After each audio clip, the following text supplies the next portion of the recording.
ক্লান্তি লাগা, শরীরে হঠাৎ হঠাৎ ব্যথা হওয়া, বেশিক্ষণ হাঁটাহাঁটি করলে পায়ে ব্যথা হয়, এগুলো আসলে শরীরে পুষ্টি ঘাটতির একটা সিমটম। আমার নিজেরও এ ধরনের সমস্যা আছে, তাই এই সমস্যা দূর করার জন্য আজ আমি একটা বিভিন্ন ধরনের বাদাম এবং খেজুরের সমন্বয়ে বানাবো লাড্ডু, যেটা বায়োটিন লাড্ডু হিসেবে পরিচিত, আবার অনেকে এটাকে প্রোটিন লাড্ডুও বলে থাকেন। যারা স্বাস্থ্য সচেতন তারা এর উপকারিতা সম্পর্কে জানেন। যেমন মিষ্টি কুমড়ার বীজে রয়েছে প্রচুর পরিমাণ ম্যাগনেসিয়াম ও জিঙ্ক, যা হৃদরোগের ঝুঁকি কমায় ও ত্বক ও চুলের জন্য দারুণভাবে কাজ করে এবং ভালো ঘুম নিশ্চিত করে। সূর্যমুখীর বীজ আছে, যাতে ভিটামিন ই, ম্যাগনেসিয়াম, প্রোটিন ও স্বাস্থ্যকর চর্বি রয়েছে। হৃদরোগের ঝুঁকি কমায়, উচ্চ রক্তচাপ নিয়ন্ত্রণ করে, চুল ও ত্বকের যত্ন নেয়। তিসি বীজে রয়েছে ওমেগা 3 ফ্যাটি অ্যাসিড, এবং যেটা অনেক প্রকার ফাইবার সমৃদ্ধ এবং বিজ্ঞানসম্মত সুপারফুড হিসাবে এটা পরিচিত, যা কোষ্ঠকাঠিন্য কমায়, ওজন কমাতে সাহায্য করে, হার্টকে ভালো রাখে এবং রক্তে কোলেস্টেরল ও চিনির পরিমাণ নিয়ন্ত্রণ করে। এ তো গেল 3 ধরনের ছিটের কথা। এছাড়াও আরও রয়েছে 3 ধরনের বাদাম, যাতে রয়েছে হাই প্রোটিন ও গুড ফ্যাট, যা আমাদের শরীরে গেলে খারাপ কোলেস্টেরলের পরিমাণ কমিয়ে ভালো কোলেস্টেরলের পরিমাণকে বাড়িয়ে দেয় এবং ওজন কমাতে সাহায্য করে। এছাড়াও এর রয়েছে আরও অনেক অনেক পুষ্টি গুণাগুণ।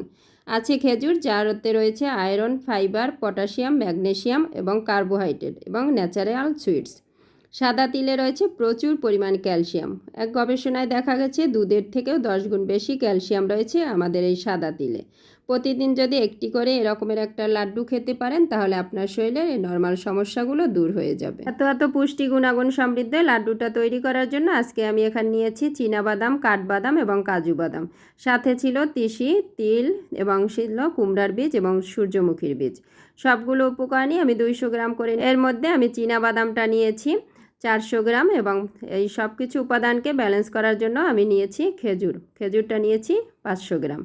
তো সব কিছু একসাথে মিশিয়ে নেব এবং খেজুরটা ব্লেন্ড করে নিয়ে তারপর এভাবে একটা শুকনো খোলায় দিয়ে প্রথমে একটু নেড়ে চেড়ে নিব। তারপর আমি যে উপকরণগুলোকে গুঁড়ো করে নিয়েছি বাদামের, সেগুলোকে এর ভিতর দিব। এরকম একটা আঠালো ডোর মতো তৈরি করব। চুলা থেকে নামিয়ে গরম থাকা অবস্থায় প্রথমে হাতে খানিকটা ডো নিয়ে তারপর একটু চেপে দিয়ে এরকম 2 হাতের তালুতে গোল শেপে করে নিব। তারপর তিলের ভিতরে এরকম করে সুন্দর করে গড়ে নিতে হবে, তাহলে কিন্তু দেখতেও ভালো হয় এবং খেতেও অনেক বেশি মজাদার লাগে। পুষ্টিগুণ সমৃদ্ধ লাড্ডুটা তৈরি করা কিন্তু খুবই ইজি, আপনারা ট্রাই করতে পারেন।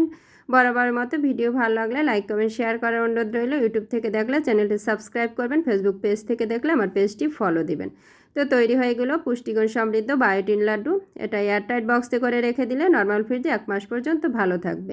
প্রতিদিন যদি নিয়ম করে এর একটা লাড্ডু খেতে পারেন, তাহলে আমাদের শরীরে যে আনইউজুয়াল প্রবলেমগুলো আছে সেগুলোকে খুব সহজেই সলভ হয়ে যাবে। খেতে কিন্তু অনেক বেশি মজাদার ছিল, একবার হলেও ট্রাই করে দেখার অনুরোধ রইল। আজকের মতো এ পর্যন্তই। ভিডিও ভালো লাগলে আবারও শেয়ার করার অনুরোধ রইল। আল্লাহ হাফেজ।